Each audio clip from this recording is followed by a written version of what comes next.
No gold is not enough. नमस्कार, मैं आनंद शर्मा आपका स्वागत करता हूं हमारे चैनल लर्निंग अर्निंग में। दोस्तों, आप तो जानते ही हैं कि हम आपको अपने चैनल के माध्यम से नए ज़माने के नए तरीके से करने वाले बिजनेस के बारे में बताते हैं। आज का हमारा वीडियो पर्ल वाइन पर है। हमारे बहुत सारे दर्शकों ने हमसे ये सवाल पूछा कि क्या Pearl Vine multi level marketing company है, क्योंकि ये सवाल बार बार पूछा गया और बहुत सारे लोगों ने ये सवाल पूछा। तो हमने सोचा इस पर एक वीडियो आपके लिए बनाई जाए ताकि ये पॉइंट आपको बिल्कुल क्लियर हो जाए कि क्या Pearl Vine multi level marketing company है। दोस्तों, अगर आप हमारे चैनल पर आज ही आए हैं तो इसे अभी सब्सक्राइब कर दीजिए। हमारे देश के कई कानून हैं जो मल्टी लेवल मार्केटिंग कंपनीज को गवर्न करते हैं, तो हम उन्हीं लॉज के रेलिवेंट प्रोविजंस को एग्जामिन करेंगे और जानने की कोशिश करेंगे कि क्या Pearl Vine multi level marketing company है, और अगर है तो क्या वो लॉज इसको भी गवर्न करते हैं। आज हम इस सवाल के जवाब को अच्छे से जानने की कोशिश करेंगे। तो आइए स्क्रीन शेयरिंग के माध्यम से जानते हैं कि क्या Pearl Vine multi level marketing company है।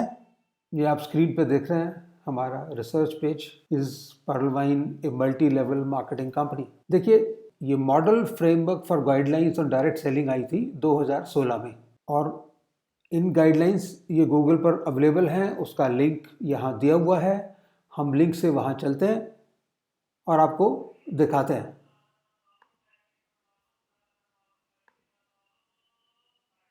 ये देखिए, खुल गया। ये है advisory to state government, union territories, model framework for guidelines on direct selling. ये देखिए, ये गाइडलाइंस हैं। इस तरह भी आप उन्हें देख सकते हैं, बड़ा कर दिया मैंने स्क्रीन पे इसको। इसमें रेलिवेंट जो डेफिनेशंस हैं उनको हम कॉपी कर लेते हैं और अपने रिसर्च पेज पे ले चलेंगे, वहाँ इसके फिर एग्जामिन करते हैं इनको। अब देखिए, यहाँ पर ये लेटर है और ये गाइडलाइंस हैं सारी। ये डेफिनेशंस देखिए, डेफिनेशंस हैं, रेलिवेंट क्लॉजेज हैं आगे। ये क्लॉज 2 है, क्लॉज 3, क्लॉज 4, क्लॉज 5 है, ये क्लॉज 6, क्लॉज 7 एंड क्लॉज 8, और ये क्लॉज 9 क्लॉजेज हैं इसमें। और ये सब डायरेक्टिव है स्टेट गवर्नमेंट्स को कि वो अपनी जो गाइडलाइंस बनाए मल्टी लेवल मार्केटिंग कंपनीज को गवर्न करने के लिए, वो इस मॉडल फ्रेमवर्क पर होनी चाहिए।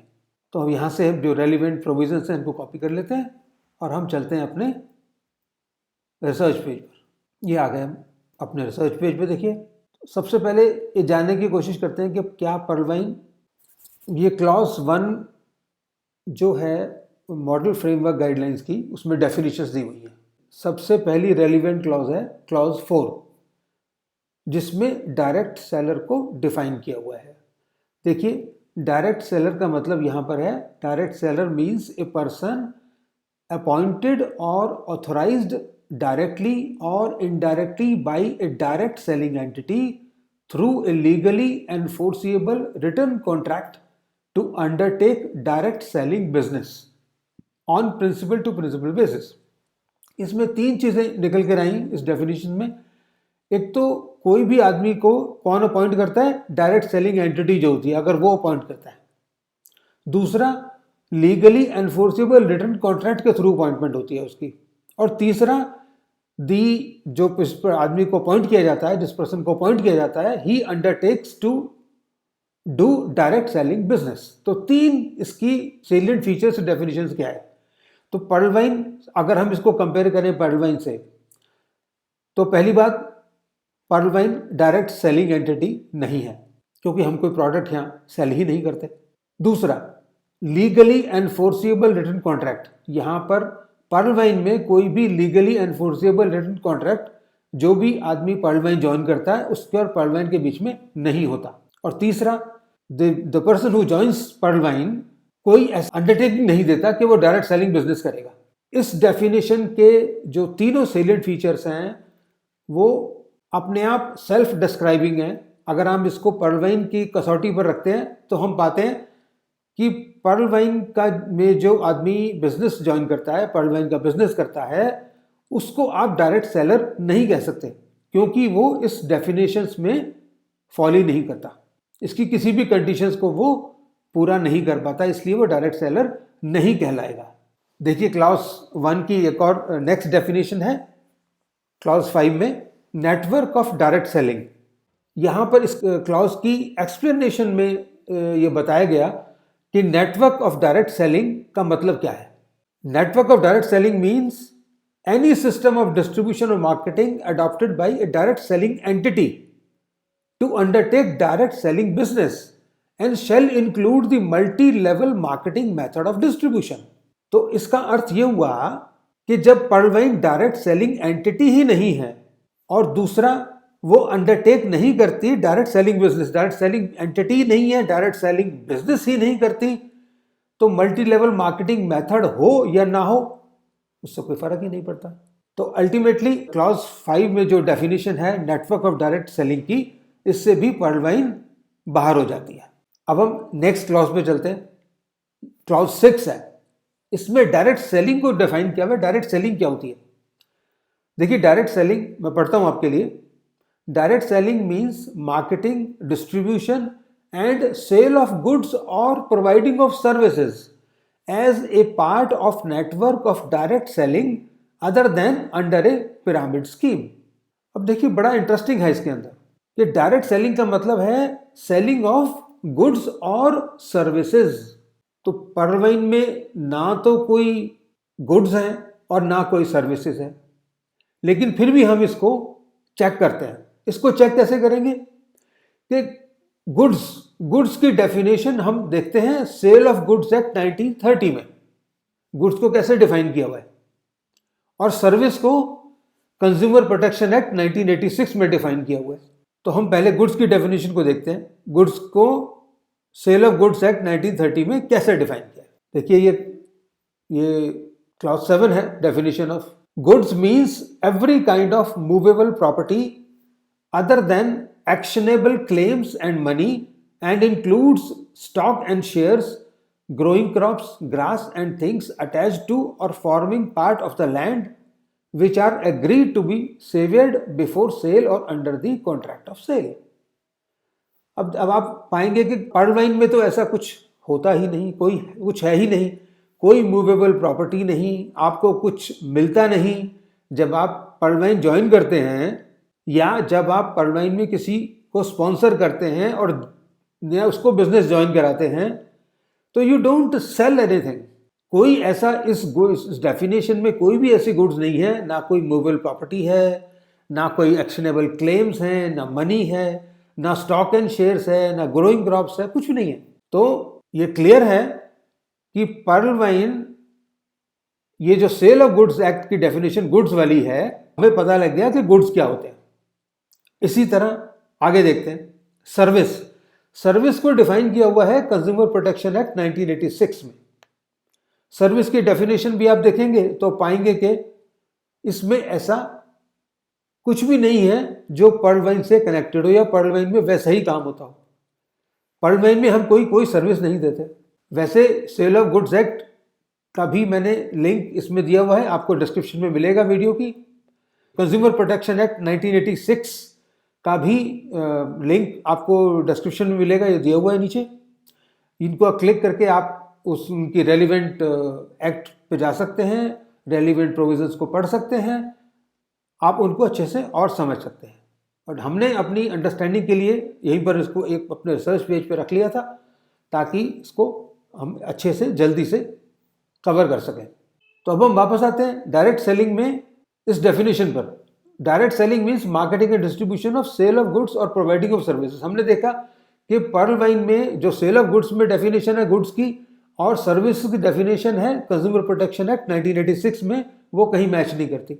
तो पर्ल वाइन में ना तो कोई सेल ऑफ गुड्स है, ना प्रोवाइडिंग ऑफ सर्विसेज है।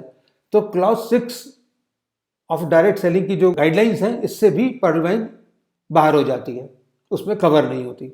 अब देखिए क्लॉज 7 एक और इंपॉर्टेंट क्लॉज है, इसमें डायरेक्ट सेलिंग एंटिटी को डिफाइन किया हुआ है कि डायरेक्ट सेलिंग एंटिटी कौन होती है। Direct selling entity means an entity not being engaged in a pyramid scheme which sells or offers to sell goods or services through a direct seller, provided that direct selling entity does not include any entity or business notified otherwise by the government for the said purpose from time to time. अब देखिए direct selling entity, again Pearl Vine can not be a direct selling entity, क्योंकि वो कुछ direct selling तो करती ही नहीं। Direct selling ना तो वो कंपनी है, ना वो प्रोप्राइटरशिप है, ना वो पार्टनरशिप है, वो तो किसी भी फॉर्म का कोई बिजनेस है ही नहीं उसमें। और इसमें डेफिनेशन में कहता है means an entity not being engaged in a pyramid scheme which sells और ऑफर्स टू सेल गुड्स और services through a direct seller. तो या पर्ल वाइन के जो भी लोग बिजनेस कर रहे हैं, पर्ल वाइन के एग्जिस्टिंग बिजनेस जो कर रहे हैं या न्यू जो लोग बिजनेस ज्वाइन करते हैं, तो ना तो वो डायरेक्ट सेलर की डेफिनेशन में आते, ना Pearl Vine direct selling entity के परव्यू में आती, और ना ही गुड्स और सर्विसेज की डेफिनेशन के किसी परव्यू में आती। तो अब बिल्कुल ये क्लियर है कि Pearl Vine direct selling entity नहीं है, और direct selling entity and multi level marketing company को एक ही बताया गया इस डेफिनेशन के हिसाब से कि direct selling company through marketing level, multi level marketing के थ्रू अपनी गुड्स एंड सर्विसेज को सेल करते हैं, जो हमारे पर्ल वाइन के केस में एप्लीकेबल नहीं है। तो हम ये सारी प्रोविजंस को जानने के बाद, समझने के बाद कन्वीनियंटली कह सकते हैं कि पर्ल वाइन कोई मल्टी लेवल मार्केटिंग कंपनी नहीं है।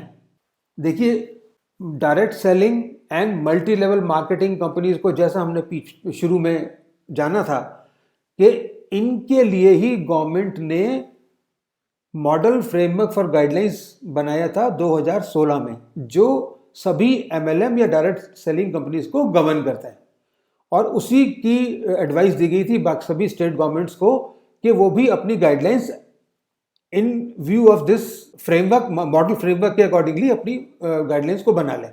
और इन्हीं गाइडलाइंस में जब हमने देख लिया, इनके डेफिनेशंस में चेक कर लिया, जिसमें direct seller, network of direct selling, direct